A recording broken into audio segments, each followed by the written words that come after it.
ओम नमः सिद्धेभ्य। ओम नमः सिद्धेभ्य। ओम नमः सिद्धेभ्य। मंगलमय मंगले करण बीतराग विज्ञान नवोतार जाते वही अरिहंतादिमान कर मंगल करि होमा ग्रंथ करन के काज जाते मिले समाज सब पावे निज पद राज। इस भव तरु का मूल जानौ मिथ्या भाव ताको कर निर्मूल अब करिए मोक्ष उपाय। मोक्ष मार्ग प्रकाशक सातवां अधिकार जीव अजीव तत्व का अन्यथा स्वरूप, इस पर अपन चर्चा कर रहे हैं। सबसे नीचे का पैराग्राफ है, तथा पर्याय में जीव पुद्गल के परस्पर निमित्त से अनेक क्रियाएं होती हैं, उन्हें दोनों द्रव्यों की मिला के उत्पन्न हुई जानता है। यह जीव की क्रिया है, उसका पुद्गल निमित्त है। यह पुद्गल की क्रिया है, उसका जीव निमित्त है। ऐसा भिन्न भिन्न भावासन नहीं होता। अभी इस लाइन में यहाँ जीव की क्रिया है, उसका पुद्गल निमित्त है। ख्याल में है कि नहीं? अब जैसे जीव की क्या क्रिया है और उसमें पुद्गल कैसे निमित्त है, तो हमारे अंदर जो जानने देखने का कार्य चल रहा है, वो जो जानन क्रिया है वो प्योर जीव की क्रिया है। ख्याल में है? तो उसमें पुद्गल कैसे निमित्त है कि उसमें जो 5 इंद्रियां हैं ये पुद्गल है, ये चेतन नहीं है, लेकिन ये जानने की क्रिया में निमित्त बनती हैं, सहायक बनती हैं। ऐसे ही जो ज्ञानावरणादि कर्म हैं उनका 6 उपसम, ख्याल में उपसम 6 उपसम, वो जानने में सहायक है। तो अब आत्मा की क्रिया हुई जानने देखने की, तो उसमें पुद्गल निमित्त बना। अब जो पुद्गल की क्रिया है उसमें जीव निमित्त बनता है। पुद्गल की कौन सी क्रिया है? शरीर में जितनी भी प्रकार की क्रियाएं हो रही हैं, ठीक है ना, बोलना हो रहा है, चलना हो रहा है, भोजन हो रहा है, ऐसी अनेक अनेक क्रियाओं में उस जाति का जीव का भाव निमित्त बनता है। ख्याल में है ना?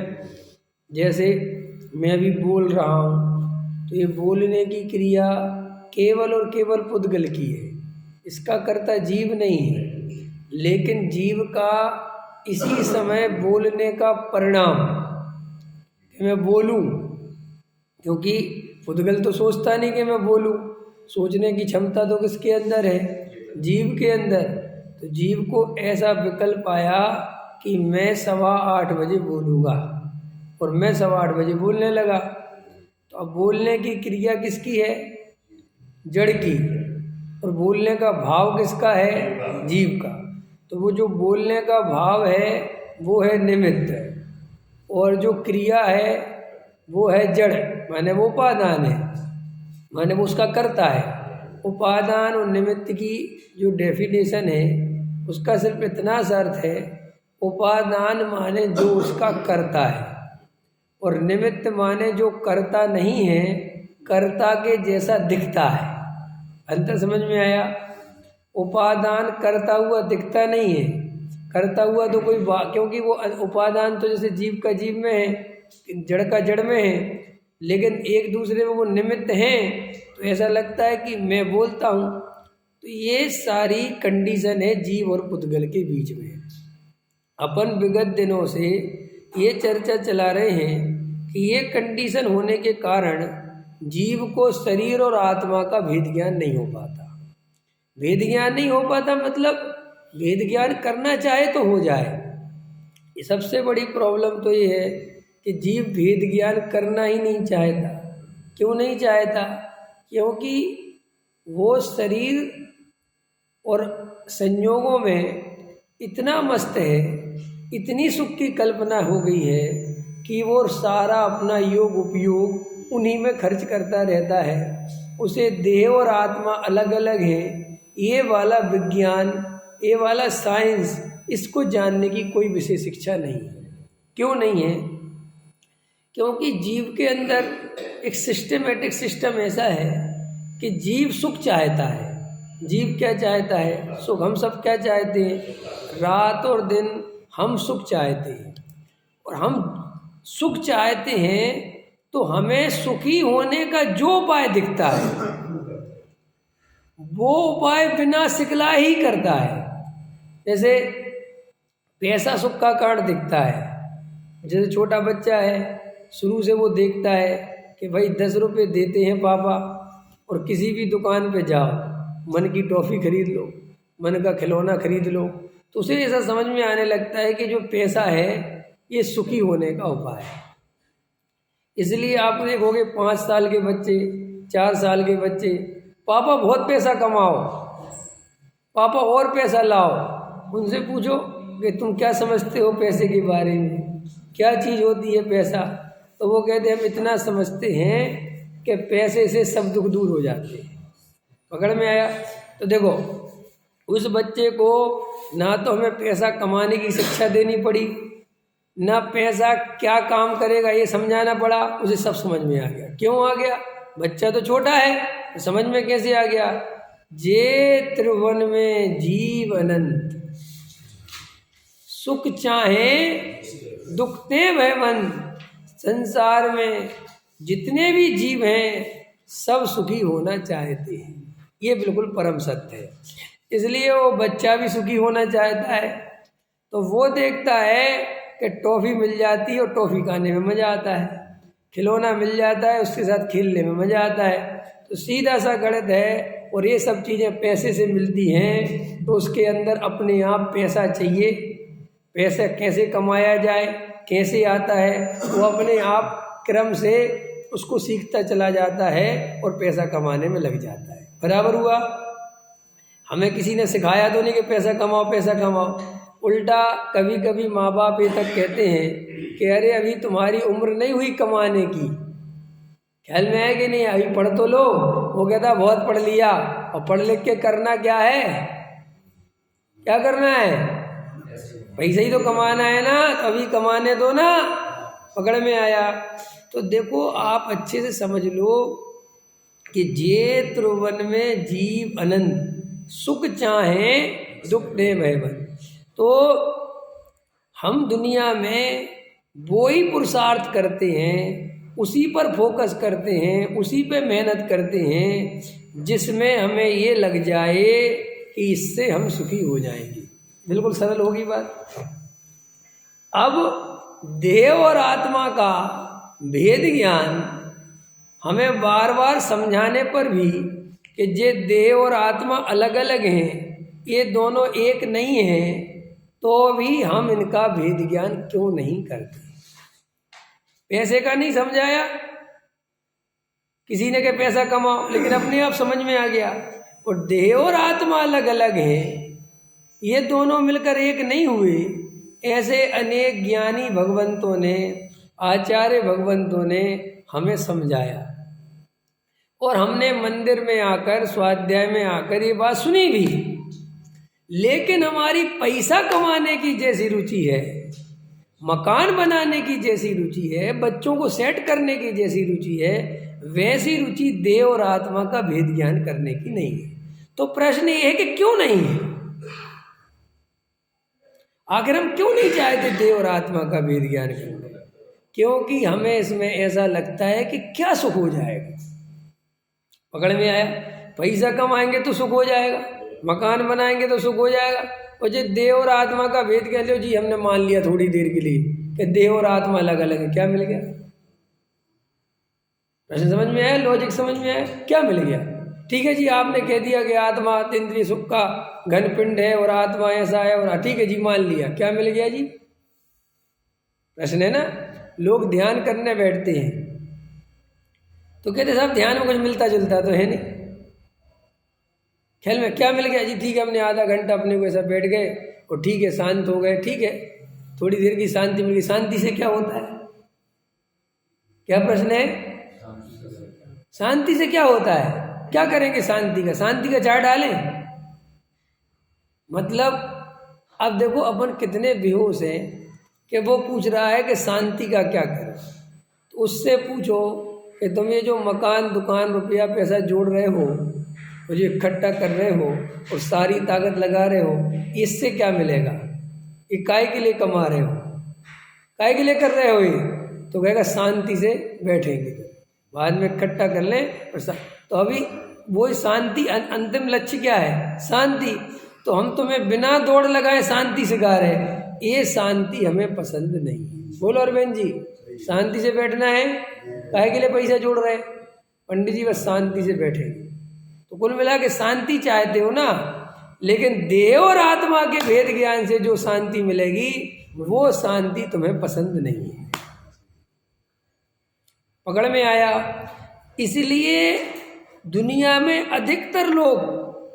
अधिकतर धार्मिक होने की चेष्टा करते हैं, मंदिर आते हैं, पूजा करते हैं, भक्ति करते हैं, स्वाध्याय करते हैं और रोज सुनते हैं, बैठते हैं, लेकिन वे धार्मिक नहीं हो पाते। क्योंकि धार्मिक होने का आधार देवशास्त्र गुरु नहीं है। धार्मिक होने का आधार कोई पंडित विद्वान, कोई प्रवचन, कोई ग्रंथ, कोई मंदिर, कोई आश्रम, कोई जंगल नहीं है। धार्मिक होने का आधार है आपकी अंदर की रुचि। आप धार्मिक क्यों होना चाहते हैं? अधिकतर लोग मंदिर, पूजा पाठ, स्वाध्याय इत्यादि में इसलिए आते रहते हैं कि उनको ये लगता है कि ये भी एक उपाय है सुखी होने का। क्या? ये भी, जैसे आपके पास 10 उपाय है ना सुखी होने के, पैसा जोड़ो, मकान बनाओ, दुकान बनाओ, घर गृहस्थी चलाओ, ये तो तुम मानते ही हो उपाय सुखी होने के। उनमें से एक उपाय ये भी मानते हो कि थोड़ा बहुत मंदिर, पूजा पाठ, स्वाध्याय में भी लगना चाहिए, इसके बिना जीवन अधूरा है। लेकिन मजेदार बात है, इसके बिना जीवन अधूरा नहीं है। ऐसा नहीं कि इसके बिना जीवन अधूरा है। अरे ये नहीं है तो जीवन में कुछ है ही नहीं। अधूरा शब्द गलत है। लोग क्या कहते हैं? इसके बिना जीवन अधूरा। अधूरा समझते हो? अधूरे का अर्थ क्या होता है? अधूरे का अर्थ होता है कि कुछ तो है लेकिन पूरा नहीं है। तो आप ऐसी भाषा सुनते होगे, धर्म के बिना जीवन अधूरा है। बिल्कुल गलत। धर्म के बिना जीवन अधूरा नहीं है, धर्म के बिना जीवन ही नहीं है। अभी एक से एक लोग हो जाते हैं, वो कहते हैं पूजा पाठ को व्यर्थ मत कहो। सुने होंगे तुमने? क्या कहते हैं कि विरसशील संयम आदि को व्यर्थ मत कहो, अधूरे कहो। क्या कहो? अधूरे। व्यर्थ मत कहो। व्यर्थ कहने में झंझट खड़ी होती है। देखो भाई, शब्दों से कुछ नहीं होता और शब्दों ही से सब कुछ होता है। क्या कहा मैंने? शब्दों से कुछ नहीं होता और शब्दों ही से सब कुछ होता है। जब मैं ये कहता हूँ कि विरसशील संयम आदि अधूरे हैं आत्मज्ञान के बिना, क्या कहता हूँ? विरसशील संयम आदि अधूरे हैं आत्मज्ञान के बिना, तो भी तुम तुरंत कहते हो अधूरे हैं पर हैं तो काम के। क्या अंदर लगा हुआ है? पूजा पाठ व्यर्थ है, तुम कहते हैं कि नहीं करने से तो अच्छा है ना। अंदर समझ में आया? तो तुम अधूरे में भी संतुष्ट हो जाते हो। इसलिए ज्ञानियों को कहना पड़ता है कि बिल्कुल व्यर्थ है, क्योंकि तुम्हें व्यर्थता दिखानी ही पड़ेगी, वरना अनादिकाल से तुम परद्रव्य की क्रिया से चिपके हो और उसकी जरा सी तारीफ करेंगे तुम पकड़ोगे। गुरुदेव ने पुण्य को रात और दिन हे कहा, रात और दिन संसार का कारण कहा। तो गुरुदेव से कहते थे कि महाराज पुण्य बुरा है, ये बात ठीक है, लेकिन मोक्ष की अपेक्षा है ना। क्या कहते थे? आप मोक्ष की अपेक्षा साथ में बोलो ना, बाकी ऐसा तो बोलो कि पाप की अपेक्षा तो अच्छा है कि बस ये बोलते ही तुझे मोक्ष की अपेक्षा चाहिए कहाँ, तुझे मोक्ष चाहिए कहाँ, तुझे तो क्या चाहिए है, पुण्य क्यों चाहिए, भोग सामग्री में सुख बुद्धि, इसका नाम मिथ्या दर्शन। देखो जिसको भोग सामग्री चाहिए, समझना ध्यान से, तो वो उसको पुण्य में उपादेय बुद्धि होगी कि नहीं होगी, होगी। कोई ऐसा कहे कि मेरी पुण्य में तो उपादेय बुद्धि नहीं है लेकिन भोग मिल जाए, तो जिसको भोग चाहिए उसे पुण्य को भी चाहिए। फिर वो पुण्य को हे कह भले ही दे पुण्य हे, आप और हम कहते हैं पुण्य को हे, लेकिन हम पुण्य से डरते नहीं हैं। हम डरते काहे से, पाप से।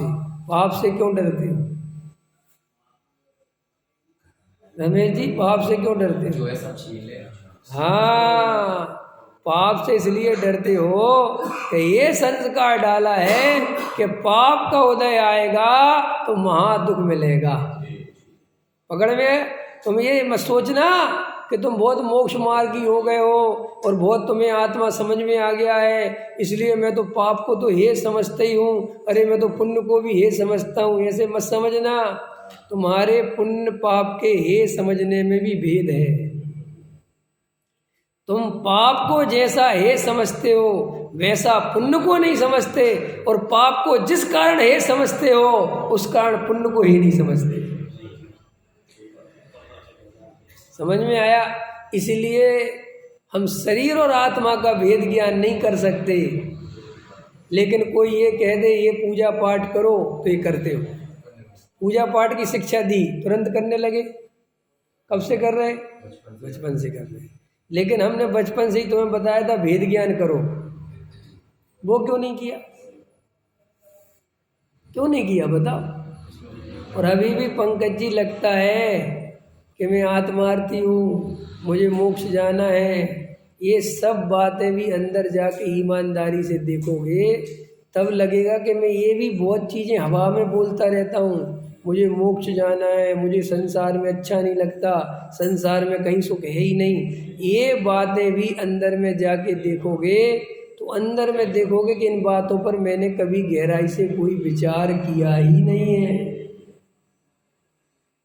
बहुत मेहनत करनी पड़ती मोक्ष मार्ग में। तो जो देह और आत्मा अलग अलग हैं, तो श्री गुरु कहते हैं कि ये अलग अलग होने पर भी ये जीव इनका भेद ज्ञान क्यों नहीं करता?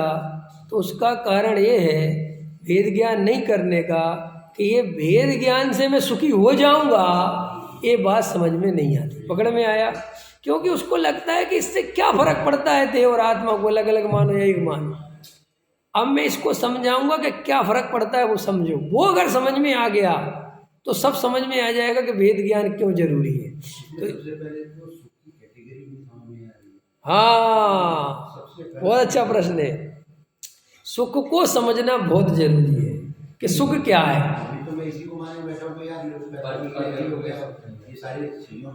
बराबर, हाँ बराबर है, लिया ही नहीं। ये सुख की कैटेगरी समझना बहुत जरूरी है कि सुख है क्या चीज, हकीकत। तो इसको समझने के लिए दुख क्या चीज है, सुख को समझने के लिए सुख को नहीं समझना है, क्योंकि वास्तव में दुख क्या है ये समझ में आ जाए तो फिर सुख अपने आप समझ में आ जाएगा, वो अपने आप समझ में आएगा। अब देखो, अब अपन इस बार ये प्रश्न छेड़ दिया, इसी पे जा रहा था कि देखो अब हम और आप छोड़ो, अभी सुख की बातें छोड़ो, क्या सुख है ये भी छोड़ो। अब व्रत ये बात ये करो कि अभी वर्तमान में आपके दुख है कि नहीं, बताओ अरविंद जी, दुख है? राजेश जी दुख है? जैन साहब वे कह रहे बहुत है। राजेश जी बताओ दुख है कोई? बताओ क्या दुख है, दुख बताओ क्या दुख है आप? वो कह रहे हैं इनको कोई दुख नहीं। बताओ बताओ क्या दुख है, किसी को दुख है कुछ? हमें अभी दो चार दुख तो गिनाओ, गिनाओ भैया, कोई दुख तो गिनाओ। नहीं गिना पा रहे? चलो पहले, चलो सबसे पहला सुख निरोगी काया, आ गया। सबसे पहला सुख निरोगी काया, जो सबसे बड़ा झूठ है। क्योंकि वो निरोगी रहती नहीं, उसका स्वरूप नहीं निरोगी रहना, ख्याल में। तो पहला सुख निरोगी काया जो कि झूठ है, वो कभी सुखी माने निरोगी रहती नहीं, और वो रोगों से ग्रसित रहती और दुख होता है। बराबर, ये दुख की एक कड़ी समझ में आई कि ये शरीर में रोग आए और दुख हुआ। इसका मतलब ये है कि अगर मैं शरीर को अपना मानता हूँ, अपने को शरीर मानता हूँ, और शरीर चूंकि रोगों का घर है, तो 100% मेरे दुख का कोई इलाज नहीं हो सकता, क्योंकि उसमें से रोग हटाए नहीं जा सकते, उसमें रोग रहेंगे। और मैं शरीर को अपना मानता हूँ या शरीर मैं अपने को अनुभव करता हूँ, तो इसका मतलब मैं रोगी रहूंगा, रोगी रहूंगा तो दुख रहेगा। पक्का हो गया। अब इससे ये रिजल्ट निकल के आ गया कि अगर इस टाइप का दुख नहीं चाहिए, तो शरीर और आत्मा को एक मत मानो, तो फिर ये दुख नहीं मिल सकता, ये दुख गारंटी से नहीं मिल सकता।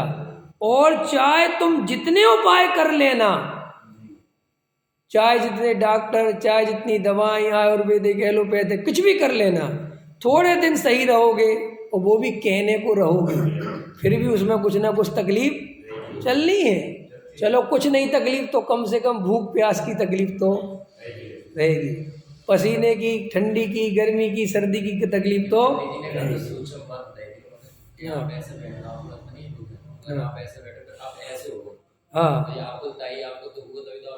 हाँ, लेकिन इतनी, ये तो बहुत बहुत सूक्ष्म है। अभी तो वहाँ तो छोड़ो, अभी तो मोटे मोटे दुख भी समझ में नहीं आ रहे, पतले तो छोड़ो, मोटे, कि यार मेरा सारा दुख का गणित क्या चल रहा है। अब और चलो, जब हमारी शादी नहीं थी, हमारे बच्चे नहीं थे, हम स्कूल में पढ़ते थे, ठीक है, ये बाहर से चल रहा हूँ, विदेश से चले, बाहर से चलो, तब हमारा दुख कम था।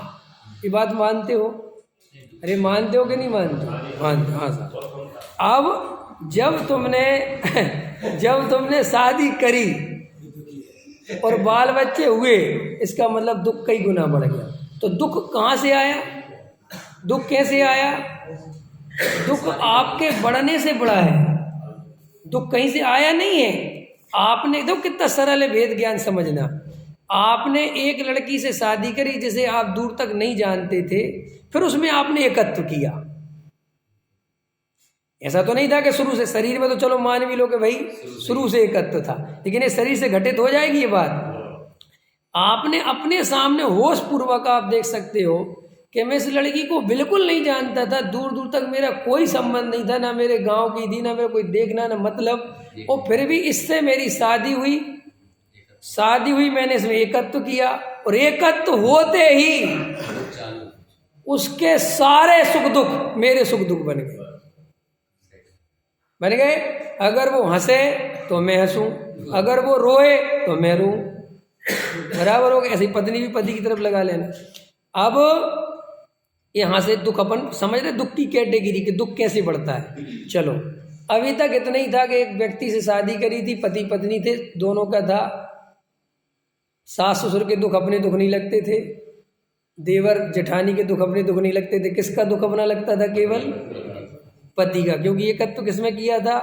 न देवर में करा, न जेठानी में करा, न सास ससुर में करा। ठीक है, पक्का हो गया। चल उसके पहले का थोड़ा सा देख लो, उसी पति पत्नी का। ये तो दुख उनने नया पैदा किया, लेकिन पत्नी को अपने माँ बाप में एकत्व है, तो वहाँ से कोई सूचना आती है तो वहाँ का सुख दुख फील करती है। और यहाँ बेटे को अपने माँ बाप में एकत्व है, तो इसके माँ बाप को कुछ होता है तो ये दुख फील करता है। पकड़ में आया कि नहीं आया? पत्नी सास ससुर के प्रति कर्तव्य निभाती है, उसको वैसा दुख नहीं होता, लेकिन उसके माँ बाप को कुछ हो तो उसको दुख होता है। ये दुख का कैटेगरी कहाँ से हुई? एकत्व से। काहे से दुख आया? आपके संयोग से दुख नहीं आता कभी भी, क्योंकि संयोग से दुख आता तो वे सास ससुर ज्यादा संयोग में है, पास में ही है, और माँ बाप तो बहुत दूर है, लेकिन सास ससुर के प्रति कर्तव्य आता है। कर्तव्य तो समझे, उस दिन कर्तव्य की व्याख्या करी थी कि हमें इनकी सेवा करनी चाहिए, इनके सिर में दर्द है तो इनके दवा दो, दवाई दे दो, समझ में आया? और कोई तकलीफ है तो उनकी सेवा कर दो, लेकिन अंदर से कोई दुख नहीं होता। पकड़ में आया? अब इतना मैंने तुम्हें समझा दिया कि एकत्व करते तो दुख होता। अब चलो तीसरी अवस्था, चलो ये सब 9 कर्मों की कहानी चल रही जिनसे तुम कहते कि दुख कैसे बढ़ रहा है। तुम दुख रोज बढ़ाते हो, तुम्हें दुख कोई प्रकृति नहीं दे रही है, किसी ने दुख नहीं दिया। तुम देखोगे कि मैंने स्वयं ही दुख को बढ़ाने के उपाय कर रखे। अब देखो, ये तो बाहर में हो गए, अब बच्चे पैदा हुए, वे और ही ज्यादा खतरनाक चीज है। नहीं समझे आए? पति का भी दुख झेल जाए, पत्नी का भी दुख झेल जाए, माँ बाप का भी दुख झेल जाए, लेकिन बच्चों को छींक आ जाए तो इसका बीपी बढ़ जाए। समझ में आया कि नहीं आया? अब ये और घना एकत्व, ये और ही ज्यादा एकत्व कर लिया। ख्याल में आया कि नहीं आया? और इससे समझ में आ गया कि अरे भाई, जितना जितना एकत्व करता हूँ उतना उतना दुख बढ़ता चला जाता है। इसका मतलब मेरे दुख का कारण ना तो कोई परद्रव्य है, ना कोई संयोग है, ना कोई कर्म का उदय है, कोई मेरे दुख का कारण नहीं है। मेरे दुख का कारण मात्र एक एकत्व बुद्धि है। परद्रव्य में जो एकत्व बुद्धि है, अब वो एकत्व ममत्व कर्तव्य भोक्तव्य वो सब लगा लेना, और उतनी भी जरूरत नहीं विस्तार करने की।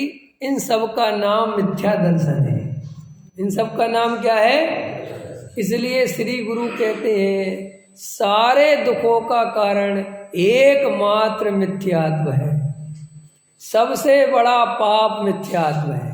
पाप माने क्या? किसे कहते पाप? चलो पाप की नई परिभाषा बता दो, किसे कहते पाप? बोलो। हाँ, दुख के कारण बुरे कार्यों को पाप मत कहना। जिससे दुख हो वो सब पाप है। जिससे क्या मिले? दुख मिले, वो पाप है। आपको काय से दुख मिलता है? आपको जितना भी दुख मिलता है काय से मिलता है? हिंसा, झूठ, चोरी, कुशील, परिग्रह से दुख नहीं मिलता। संयोगों से तो बिल्कुल ही नहीं मिलता। सारा दुख मिलता है मिथ्यात्व से। ये मिथ्यात्व वैरी का अंश भी बुरा है। तो ये जो मिथ्यात्व आया, इससे सारे पापों की कहानी चालू होती है। इसलिए श्री गुरु कहते हैं कि अगर तुम मिथ्यात्व छोड़ दो तो तुम्हें कोई दुखी नहीं कर सकता, किसी कीमत पर नहीं कर सकता। तो अभी अपन ने इतनी देर में ये बात क्लियर करी कि जिन जीवों को अभी तक ये समझ में नहीं आ रहा कि भेद ज्ञान क्यों जरूरी है।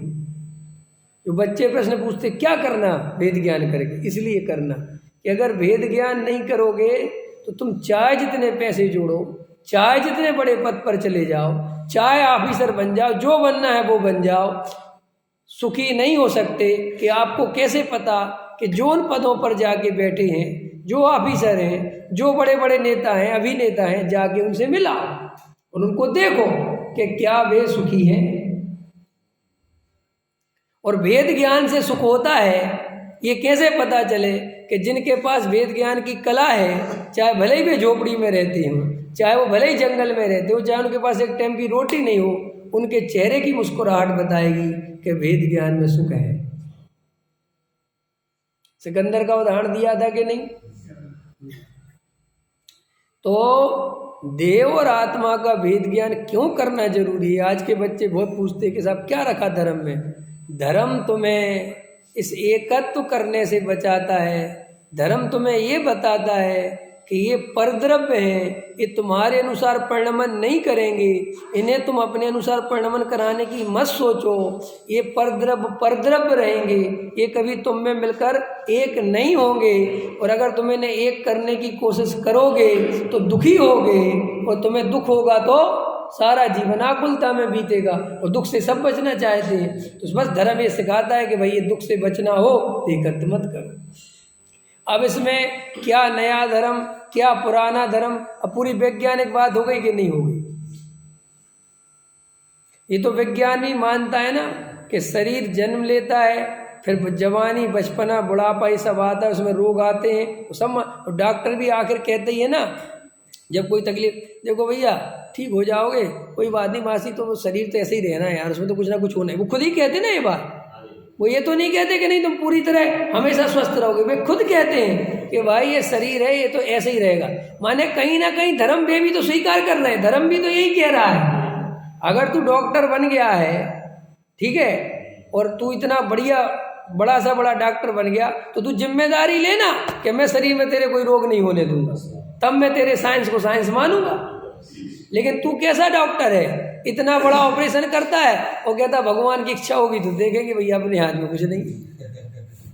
तो फिर भगवान की इच्छा सब कुछ है, तो तू काहे को बीच में आ रहा, पकड़ में आया कि नहीं आया? इससे मतलब समझ में आया। अब ये धर्म आजकल के बच्चों को पाखंड क्यों लगता है? अभी ये मैं प्रश्न के जवाब दे रहा हूँ। किसी ने पूछा है कि साहब बच्चों के हिसाब से थोड़ी बात रखनी है। ये बच्चों को, आज के जो बच्चे हैं, नई पीढ़ी को धर्म पाखंड क्यों लगता है? पाखंड तो समझते हो ना, उन्हें पाखंड हमारी आदतों के कारण लगता है। क्या लगता है? हमारी जो आदतें हैं, हमारे जो धर्म करने के तरीके हैं, उसके कारण उन्हें धर्म दो कोणी का लगता है, पाखंड लगता है। एक तो धर्म में पाखंडी बहुत घुसे हुए हैं, आसाराम जैसे, दयाराम जैसे, मायाराम जैसे, नहीं समझ में? एक तो उससे वो बाहर निकल के आता है कि देखो साहब ये क्या, एक तो ये सबसे बड़ी प्रॉब्लम है ही, और एक जगह ही नहीं घुसे, ये सब जगह घुसे हुए हैं।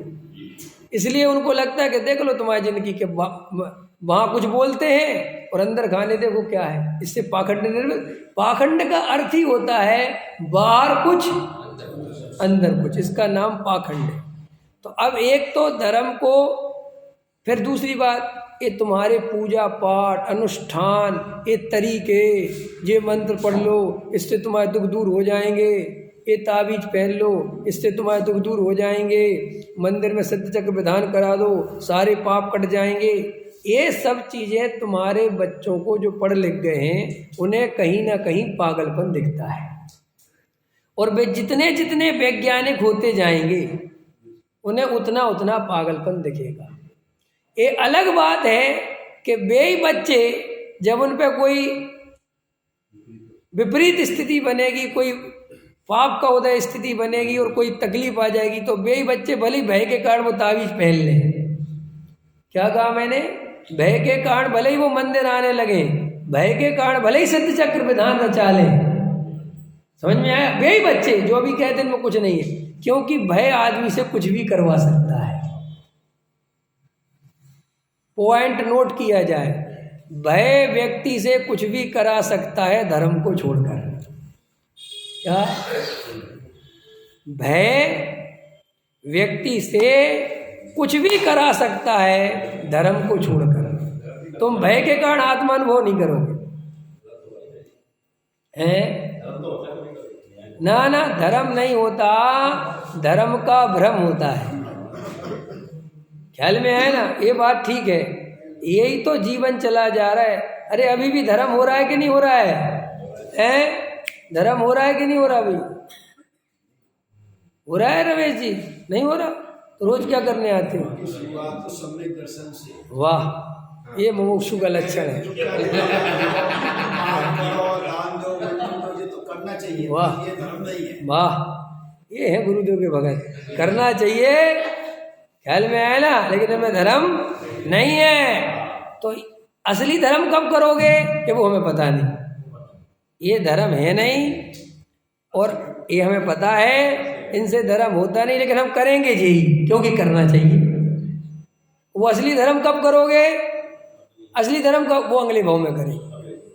इस भाव में तो अपन जो कर रहे हैं वो करेंगे। इस धर्म में हमने दो बातें सीखी हैं। दया दान पूजा भक्ति में धर्म नहीं है। क्या? दया दान पूजा भक्ति में धर्म नहीं है, लेकिन करना चाहिए, बराबर। और व्यवहारियों ने सीख रखा है कि दया दान पूजा भक्ति करने भी चाहिए और इनसे धर्म होता है। क्या? तुमने क्या सीखा है? दया दान पूजा करने चाहिए, इनमें धर्म नहीं है। और उनने सीखा है कि दया दान पूजा भक्ति करनी भी चाहिए और उनमें धर्म है। लेकिन मजेदार बात है, मान्यता दोनों की एक जैसी ही है। तुम इस गुरु के आश्रम में आ गए तो तुमने ये तोता वाला रट लिया, वो उस गुरु के आश्रम में है तो उसने वो वाला तोता रट लिया, हो दोनों के दोनों तोते। समझ किसी को नहीं आया। क्या बात करते हो? समझ आ गया होता ना तो रोज गहरा तत्व विचार करते, आत्मानुभव का पुरुषार्थ करते, सम्यक दर्शन का पुरुषार्थ करते। कल एक भाई ने पूछा है, सब कुछ निश्चित है तो पुरुषार्थ क्या करें? ख्याल में है, शिवपुरी से पूछा किसी ने, भाई सब कुछ निश्चित है, ये बात स्वीकार करना ही पुरुषार्थ है। स्वीकार करो तो, करके तो बताओ। सम्मेद सागर का कितनी वंदना हो गई? कितनी हो गई? कई हो गई? 101 हो गई?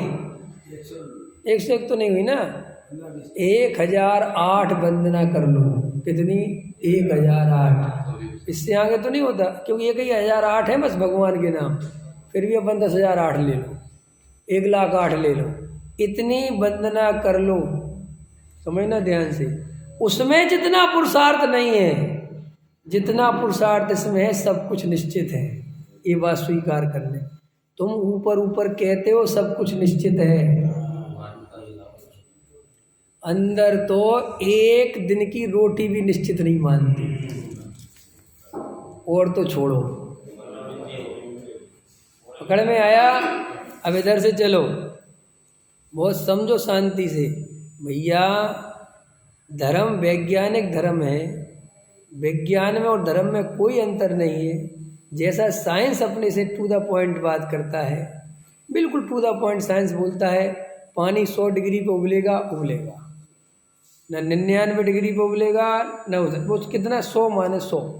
नमक खारा है तो खारा है, ये साइंस है। बिल्कुल नमक कभी मीठा नहीं हो सकता, ये साइंस है। यही तो धर्म है। धर्म माने क्या और साइंस माने क्या? साइंस माने जो खोज कर करके बताता है कि किसकी क्या नेचर है। क्या? साइंस माने जो खोज कर करके बताता है कि किस वस्तु का क्या स्वरूप है। और धर्म मतलब ये है कि जिसमें खोज नहीं करनी पड़ी, केवल आत्मा की खोज करी और केवल ज्ञान की प्राप्ति हो गई और उनने सारे जगत का स्वरूप बता दिया। विज्ञान काय की खोज करता है? एक एक चीज की, कि भैया इस पदार्थ में क्या, कौन सा केमिकल है, क्या धातु है, ये क्या काय में कन्वर्ट हो सकता है, क्या हो सकता है, ये सब वो ताकत लगाता है। अगर ये दवाई बनाओगे और शरीर में डालोगे तो क्या हो सकता है, ये सारी वो रिसर्च करता रहता है। इसका नाम है विज्ञान। और जो धर्म है उसके वैज्ञानिक कैसे हैं कि उनने जगत की खोज में नहीं निकले, वो उनने जगत के पर पदार्थों पे ध्यान नहीं दिया। उनने तो मूल मंत्र समझा कि देह और आत्मा अलग अलग हैं, और जब देह और आत्मा ही अलग अलग हैं तो बर्फ जो बाहर के पर पदार्थ हैं वे तो बिल्कुल ही अलग हैं। ठीक, इसके लिए कहीं बाहर जाने की जरूरत नहीं है। और जो देह है वो अपने आप सामने दिख रहा है कि उसका लक्षण ऐसा है कि वो आंखों से दिखाई देता है, स्पर्श रस गंध वर्ण वाला है। और जो आत्मा है वो अमूर्तिक प्रदेशों का पुंज है, वो ज्ञान आदि गुणों का धारी है और उसमें ज्ञान आदि चल रहे हैं, निरंतर जानने देखने का काम हो रहा है। तो उनने अपना सारा साइंस, अपनी सारी ताकत उस आत्मा और शरीर के भेद ज्ञान में लगाई, संयोगों से भेद ज्ञान करने में लगाई। और जब भेद ज्ञान हो गया, जब ये निर्णय हो गया कि देह और आत्मा अलग अलग है, देह अलग दिखने लगी, आत्मा अलग दिखने लगा, बस फिर आंख बंद करके उस आत्मा में लीन हो गए और केवल ज्ञान की प्राप्ति हो गई। और फिर उनने सारे जगत का स्वरूप समझाया कि 6 द्रव्य हैं, 7 तत्व हैं, 8 कर्म हैं, 9 पदार्थ हैं, 10 धर्म हैं, ये मिथ्या दर्शन है, मिथ्या ज्ञान है, मिथ्या चारित्र है, ये सम्यक दर्शन है, सम्यक ज्ञान है, सम्यक चारित्र है। जीव इस तरीके से दुखी रहता है। चूंकि हम सब जीव हैं और हम सब सुखी होना चाहते हैं, इसलिए धर्म में सारी चर्चा जीव पर समर्पित कर दी। क्या कहा मैंने? उसने सारी चर्चा काय पे समर्पित कर दी? जीव तत्व पे। उसने बाकी के तत्वों पे इतनी चर्चा नहीं, क्योंकि उसका वहां कोई प्रयोजन नहीं है। हम सबका प्रयोजन क्या है? सुखी होना। तो उन्होंने कहा भाई सुखी होने का उपाय ये कि तुम ये समझ लो कि दुखी होने का उपाय क्या है। क्या सुखी होने का उपाय क्या है? कि तुम्हें ये समझ में आ जाए कि दुखी होने का उपाय ये है, बस तुम्हें अपने आप समझ में आ जाए कि सुखी होने का उपाय है। जैसे देखो लोक में क्या होता है, अपन गलत रास्ते चले गए, अपन भटक जाते हैं ना, गलत रास्ते पहुंच गए, तो क्या करते हैं? और सोचो और क्या करते हैं, देखते हो तुम लोगों के अंदर क्या दिमाग है, लगाओ। अगर तुम गलत रास्ते पहुंच गए, ठीक, गलत रास्ते चले गए, गलत को देखा रही जगह तो वो है नहीं, और वहां पे कोई है नहीं बताने वाला, तो क्या उपाय है? बहुत अच्छा कि सीधी सी बात है भैया, वापस वहीं पहुंचो जैसे आए थे, कम से कम वहां पहुंच जाएंगे परिचित जगह, बिल्कुल वैसे ही वापस पहुंच जाओ। तो यही उपाय है ना, बिल्कुल ऐसे ही रास्ता ये है कि तुम दुखी होने के रास्ते चल गए हो। कैसे चल गए? कि मैंने देह में एकत्व किया, फिर उसके बाद माँ बाप में एकत्व किया, भाई बहन में एकत्व किया, फिर उसके बाद पत्नी में एकत्व किया, फिर बच्चों में एकत्व किया, और ये दुख की श्रृंखला बढ़ती चली गई। बढ़ती चली गई कि नहीं चली गई? अब वापस हो जाओ। अब वापस कैसे हो? कि जहाँ खड़े हो, माने जिनमें सबसे ज्यादा एकत्व है, अब वहीं से वेद ज्ञान चालू करो। अब सबसे ज्यादा एकत्व किससे है? किससे है? कल बताया था मैंने, शरीर से नहीं है। बीवी बच्चों में भी बीवी को हटाओ, बच्चों। आदमी मैंने देखा है, अस्पत जब अपन फिल्में देखते थे, अभी भी देखते हैं कभी कभी, लेकिन पहले देखते थे तो उसमें कहते थे या तो तुम्हारी बीवी बचेगी या बच्चा, वो कहता बच्चा। देखिए क्या नहीं देखे? तो क्यों? मैं उस समय सोचता था कि यार मूर्ख है, बच्चा तो दूसरा पैदा करा जा सकता है, बीवी थोड़ी। लेकिन मुझे बाद में पता, बीवी दूसरी पैदा करी जा सकती बच्चे से जल्दी। ख्याल में आया कि नहीं आया? ये जगत बड़ा स्वार्थों से भरा पड़ा हुआ है, तुम समझते नहीं हो। अभी तुम्हारे एकत्व भी इसलिए चल रहे हैं क्योंकि तुम्हें उनमें सुख की कल्पना दिख रही है। ये कभी मत सोचना कि तुम एकत्व ऐसे ही कर बैठते हो। एकत्व के पीछे जो काम करती है बुद्धि, वो सुख बुद्धि काम करती है। तुम्हारा एकत्व वहीं वहीं पसरता चला जाता है जहां जहां तुम्हें सुख की कल्पना होती चली जाती है। इसके लिए क्या तर्क है? हम कैसे माने कि देखो, तुम्हारे माँ बाप में तुम्हारा एकत्व था, तुम्हारे भाई बहनों में तुम्हारा एकत्व था, लेकिन वो एकत्व समय आने पर भाई बहनों से टूट गया। टूट गया कि नहीं टूट गया? कैसे टूट गया? प्रश्न है मेरा। कौन सा तुमने वेद ज्ञान करा था? कौन से मंदिर में, कौन सी गुफा में बैठे थे कि भाई मेरे नहीं है? कैसे वेद ज्ञान हो गया? सरल, भाइयों से कुछ नहीं मिलेगा, इतना साइंस है इसके पीछे, कुछ नहीं, इतना समझ में आ गया, भाइयों से कुछ नहीं मिलेगा, इनसे कुछ मिलने वाला नहीं है। मुझे जो कुछ सुख मिल रहा है वो अपनी पत्नी से मिल रहा है। तो सारा एकत्व वहां से छूट के कहाँ आ गया? पत्नी पे आ गया। अब पत्नी के बाद बच्चों पे आ गया। अरे पत्नी तो छोड़ो भैया, है ही, बच्चों को संभालो, बड़े हो गए, यही सब कुछ। अपन भले ही सोचते हैं अरे हमें कोई बुढ़ापे की चिंता नहीं है, हमें कुछ नहीं पड़ा। अंदर जाके देखोगे तुम्हें बच्चों की जड़ों में जो पानी दे रहे हो, ये तुम बुढ़ापे के चक्कर में दे रहे हो। हाँ, ये तुम्हें अभी लगता है कि नहीं हमें ऐसा कुछ नहीं है। अरे भैया क्यों? ये देखना, अधिकतर लोगों के जिनके बेटा नहीं होता उनको चिंता सताती है, और कहते भी हैं बेटियों की तो शादी कर देंगे, अपना क्या होगा। क्योंकि बोलने से पता चल गया ना, लोग यहाँ तक करते हैं कि बेटा नहीं हो तो दूसरे का ले लेते हैं।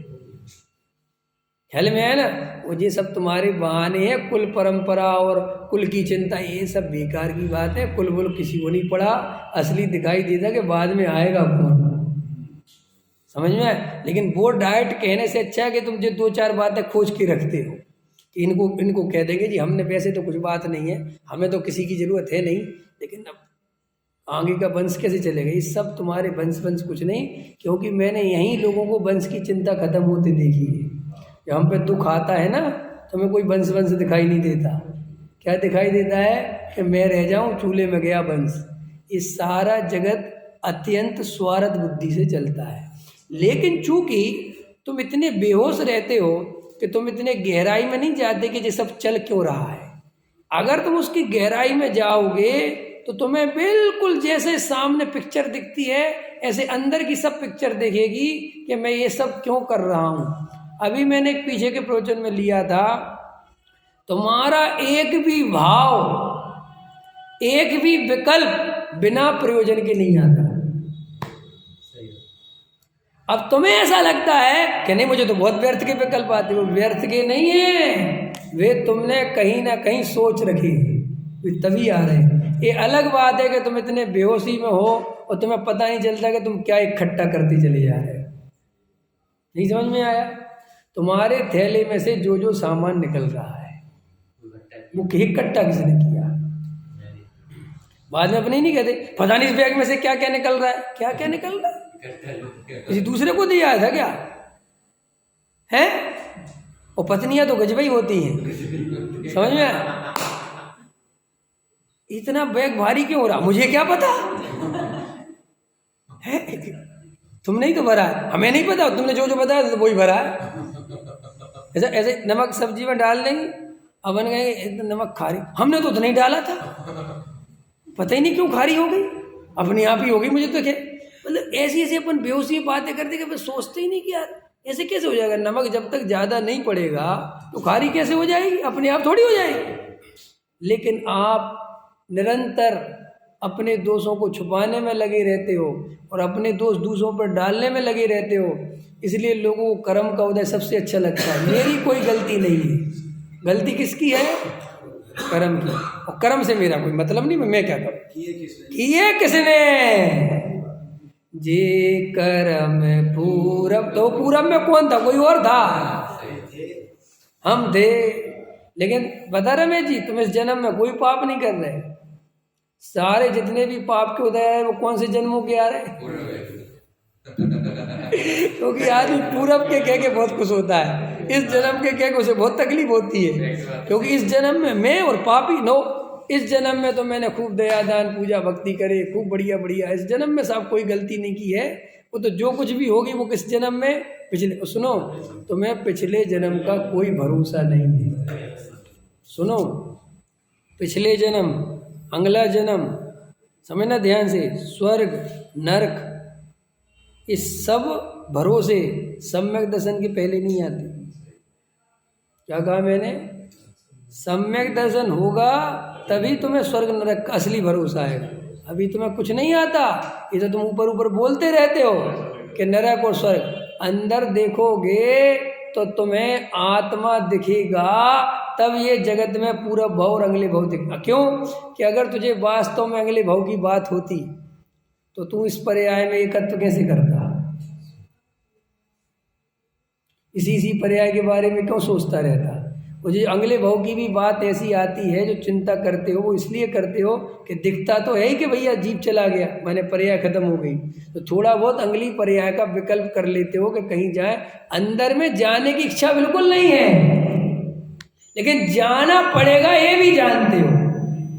पकड़ में आ गई दोनों, एक मजबूरी में वेद ज्ञान और एक आनंद पूर्वक वेद ज्ञान, दोनों में अंतर है। नहीं समझ में आया? पाप के उदय में मजबूरी में वेद ज्ञान करते हो, पाप का उदय आए तो क्या करने लगे? वेद ज्ञान। अरे साहब क्या सोचना शरीर के बारे में, जहाँ देह अपनी नहीं तहाँ न अपना कोई, और ये सब बातें गाने लग गए। ये सब मजबूरी में किया गया वेद ज्ञान है। तो फिर असली वेद ज्ञान क्या है? पुण्य के उदय में किया गया वेद ज्ञान। वेद ज्ञान जब सब अनुकूल चल रहा हो, सब बढ़िया चल रहा हो, और फिर भी तुम्हें लगे अरे अपना कुछ नहीं है भाई, तब है कुछ दम के। यहाँ मजबूरी में तो हर आदमी वेद ज्ञान करता है, तुम अकेले नहीं करते, तुम अपने आप को बहुत होशियार नहीं समझना।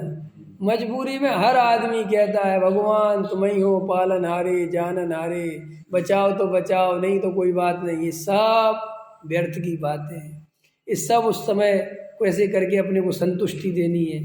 देखो पाखंड निर्मित होता है धर्म को समझे बिना धर्म के मार्ग में चलने से। क्या कहा मैंने? पाखंड, एक तो मैंने तुम्हें स्थूल पाखंड बताया आसाराम जैसे होगा, जैसे स्थूल पाखंड। अब सूक्ष्म पाखंड क्या है? तुम पानी छान रहे, घबरा नहीं, अब थोड़ा खतरनाक है जो तुम पे आया। अब पानी छान रहा है, बच्चा पूछ रहा है क्यों छान रहे? क्योंकि आरो लगा हुआ है। अब तुम कहते हो जीव दया, वो कहते जीव कौन सी जीव दया है? आरो में सबरे ने पड़ गए, नहीं समझी? तो तुम कहते हो नहीं नहीं छानना तो चाहिए। अब उसको ये साइंस तुम समझा नहीं पाते, तुम इसका कोई उत्तर नहीं दे पाते। फिर वो तुम परंपरा है और अपने को इतना तो करना ही चाहिए। वो कहते अच्छे मूर्ख आदमी, तुम खुद यहाँ तो एक तो आरो लगा रखा और जीवों को निपटाते जा रहे हैं, और यहाँ ये छन्ना लगा रखा। नहीं समझ में आया? तुम्हारा ये दोगलापन है, इससे पाखंड निर्मित होता है और तुम इसके जवाब नहीं दे पाते बिल्कुल व्यवस्थित कि क्यों कर रहे हो। तुम यहाँ पर मंदिर में आकर बढ़िया से बढ़िया उत्कृष्ट उत्कृष्ट बातें करोगे, समझ में आया? और कोई अपना नहीं है, कुछ नहीं है, कुछ नहीं है, और बच्चा 10 रुपये का नुकसान कर देगा तो हाथ पैर लेके चढ़ जाओगे। वो कह यार वहाँ तो कहता है कि कुछ भी नहीं हो, 10 रुपये में आफत डाल देते। तो वो क्या है कि प्रॉब्लम यही है, वो ये सोचता है कि यार ये सिस्टम क्या है, तो वो समझ जाता है कि धर्म एक पाखंड है, यहाँ कुछ नहीं रखा, क्योंकि वहाँ जाते हैं कुछ बोलते हैं और यहाँ आके इनका जीवन देखो तो कुछ और ही है। नहीं समझ में आया? खुद रात्रि भोजन करते नहीं, और शादी है तो बेटे से कहते तू खा, अरे बढ़िया वहाँ से लेना मसाला रखा।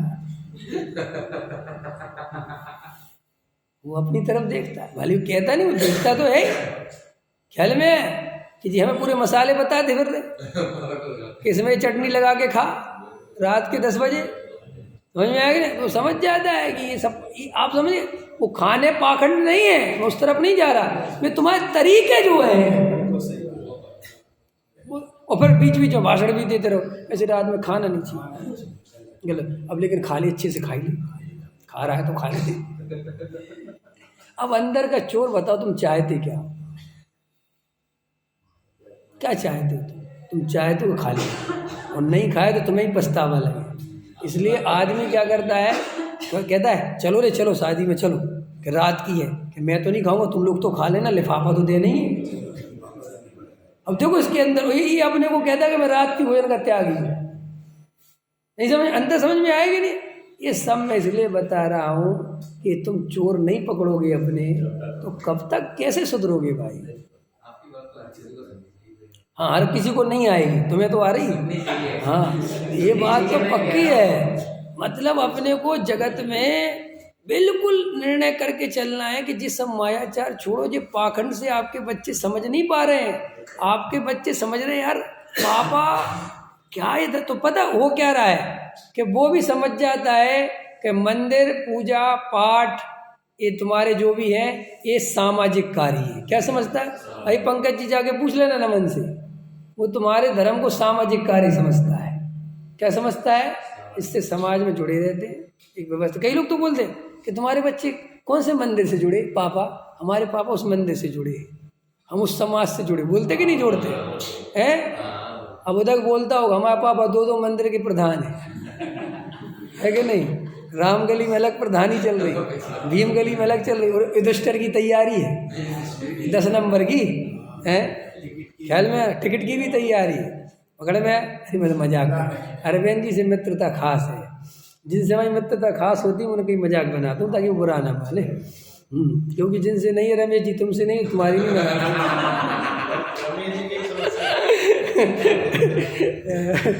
चलो हो गया। तो अब समझ में आया देह का और आत्मा का जो निमित्त नैमित्तिक संबंध हमें अनादिकाल से अपने आप ही जिस पर्याय में जाते हैं वहाँ पर तन्मयता लाता है। क्योंकि लाता है क्योंकि दोनों की परस्पर क्रियाएं मिलजुल कर होती हैं। और अगर आप बैठ के तत्व विचार नहीं करोगे तो देह और आत्मा आपको कभी भी भिन्न भिन्न भाषित नहीं होंगे। तो आपको भिन्न भिन्न भाषित करने हैं, तो कारण आपसे प्रश्न ये पहले पूछा करो कि क्यों करने हैं। मैंने बताया कि आप करोगे तो सुखी हो जाओगे। मैं कोई वैसे नहीं कह रहा हूँ कि इससे धर्म है, मैं सिर्फ बता रहा हूँ तुम्हें सुखी होना हो तो ये उपाय है। जैसे डॉक्टर कहते हैं सुखी होना हो तो भैया योगा करो, दौड़ो, ये करते नहीं पता। ऐसे सुखी होना हो तो ये वस्तु का स्वरूप समझो। दुनिया में जितना दुख चल रहा है वो वस्तु स्वरूप के विपरीत चलने के कारण चल रहा है। देखो अब ये पॉल्यूशन है, क्या चीज़ है? पॉल्यूशन से दुख हो रहा है ना सबको। क्या चीज़ है पॉल्यूशन? वस्तु स्वरूप के खिलाफ। जल प्रदूषण क्या है? वस्तु स्वरूप के खिलाफ। वायु प्रदूषण क्या है? वस्तु स्वरूप के खिलाफ। यही तो स्वरूप है। ऐसा ही जीव दुखी क्यों है? वस्तु स्वरूप के खिलाफ। ये अंदर मोह राग देश का प्रदूषण क्यों है? अंदर कौन सा प्रदूषण है? बाहर जल प्रदूषण, वायु प्रदूषण है ना। और कौन से प्रदूषण होते हैं? ध्वनि प्रदूषण। अपने अंदर कौन से प्रदूषण है? क्रोध, मान, माया, लोभ। ये 4 तरह के प्रदूषण निरंतर अपने अंदर चलते हैं। तो ये क्यों चलते हैं? क्योंकि हम वस्तु स्वरूप के खिलाफ हैं। पकड़ में आया? और श्री गुरु कहते हैं जैसा वस्तु का स्वरूप है वैसा अगर तुम ईमानदारी से स्वीकार कर लो तो अंदर कसाय उत्पन्न होना बंद हो जाएगी। होएगी नहीं, क्योंकि आप एक एक कसाय का विश्लेषण करेंगे तो आप देखेंगे कि जितनी भी कसाय उत्पन्न हुई है वो वस्तु स्वरूप के खिलाफ सोचकर हुई है, विपरीत जाकर हुई है। सम्यक वस्तु का स्वरूप विचार करते ही मन पावे विश्राम। क्या लिखते हैं बनारसी दास जी? वस्तु विचार ध्यावते मन पावे विश्राम। बिल्कुल ऐसा वस्तु का स्वरूप विचार किया, अरे शरीर संयोग में हुई नहीं, ये तो मेरे से न्यारे है। मन शांत हो गया। अब किस पे कसाय करें, किसको बुरा कहें, किसको भला कहें? अरे मैं तो जानने देखने वाला तत्व हूँ, किसको बुरा कहें, किसको भला कहें, किसको शत्रु कहें, किसको मित्र कहें, किसको अपना कहें? सारी बात मिट गई। मात्र 2 मिनट अगर अपन ने ऐसा सोचा तो राग देश मिट गए। तो बस ऐसा निरंतर सोचोगे तो निरंतर के लिए मिट जाएंगे। कितनी सरल बात है। जो काम 2 मिनट किया और शांति मिली तो 24 घंटे शांति चाहिए तो क्या करो? 24 घंटे वेद ज्ञान करो। अभी इसमें ये बात रह गई है, समय बहुत हो गया, कि वेद ज्ञान और आनंद ये दोनों में क्या करना है कि वेद ज्ञान पूर्वक आनंद। आत्मा कब भोगा जाएगा? आत्मा कब भोगा जाएगा? आत्मा को भोगना है ना। आत्मा कब भोगा जाएगा? अत्यंत ज्ञान कब मिलेगा? जब वेद ज्ञान से देह और आत्मा, संयोग और आत्मा न्यारे न्यारे हो जाएंगे और इनकी पहचान हो जाएगी और ये आत्मा मैं हूँ और इस शरीर आदि में नहीं हूँ। ऐसी जब अंदर वेद ज्ञान की कला जागृत हो जाएगी और आत्मा दृष्टि में आ जाएगा तो भोगने में अपने आप आ जाएगा। पकड़ में फिर आत्मा को अलग से कुछ नहीं। फिर आप ऐसी आंख बंद करोगे, शांत बैठोगे, अपने आप अतीन्द्रिय आनंद आएगा, अपने आप लगेगा शांति हो गई। और जैसे ही अशांति हो तुरंत समझ लेना कि हम वापस भटक गए। आप अशांति तभी आती है जब आप भटकते हो। अगर आप शांति से बैठे रहो, एक धारा में निरंतर आत्मा देखते रहो तो अशांति नहीं आ सकती किसी कीमत पर। लेकिन अनादि काल से अशांति में रहने की इतनी आदत पड़ी है कि जब शांति ज़्यादा आने लगती है तो घबराहट होती है। उस दिन अभी वो प्रवचन रह गया है, वो कौन सा, कि ध्यान में डर क्यों लगता है, वो भी रह गया है। ध्यान में डर क्यों लगता है वो बात अभी अधूरी है, वो बात पूरी करनी है। इसलिए लगता है कि जैसे ही आप ध्यान करने बैठते हो और गलती से आप सही दिशा में ध्यान करने लगे। गलत दिशा में आप घंटों ध्यान कर सकते हो और सही दिशा में 15 मिनट में घबराओगे। क्योंकि जैसे ही सही दिशा का ध्यान लगता है वैसे ही शून्य आने लगता है। क्या आने लगता है? शून्य छाने लगता है। बिल्कुल शून्यता, ना बाहर का कुछ रहता है ना अंदर कुछ रहता है, एकदम शांति। और जैसे ही एकदम शांति हुई तो मैं लगता है कि भैया बाहर आ जाओ, कहीं घुस ना जाऊं मैं। समझ में आया कि नहीं आया? वो सही दिशा का ध्यान है। और जो विपरीत दिशा का ध्यान है उसमें मोटर गाड़ी चल रहे हैं, राग देश चल रहे हैं, तुम इनसे भेद ज्ञान कर रहे हो, ये मेरा नहीं है, ये मेरा नहीं, ऐसा तुम घंटों कर सकते हो। लेकिन जो निर्विकल्प वाला ध्यान होने लगता है, जिसमें कुछ होता ही नहीं, उसमें लगता है मैं मर गया, उसमें कैसी फीलिंग आती है कि कुछ हो ही नहीं रहा। वो कुछ नहीं हो रहा माने सही हो रहा था। समझ में आया कि नहीं आ रहा? वहीं से तुम घबराते हो, घबरा के बाहर आ जाते हो। जब कुछ नहीं हो रहा हो और शांति छा रही हो, समझ लेना बिल्कुल सही दिशा में जा रहा है। कुछ भी अपना ऊट पटांग दिमाग लगाने की जरूरत नहीं है। लेकिन चूंकि जन्मों जन्मों से इतने अशांति में जी लिया है कि अब थोड़ी बहुत शांति की झलक मिलती है तो बेचैनी और घबराहट सी हो जाती है कि कहीं कुछ छूट तो नहीं रहा, पकड़ में आया कि नहीं आया। और ध्यान की असली दशा वही है जहाँ अपने से सब कुछ छूटता हुआ दिखाई देता है। क्या कहा मैंने? जहाँ सिर्फ मैं ही बचता हूँ और सब छूट जाता है, सब पीछे रह जाता है, वो ध्यान की उत्तम दशा है। उसका विचार करो। सहजानंदी स्वरूप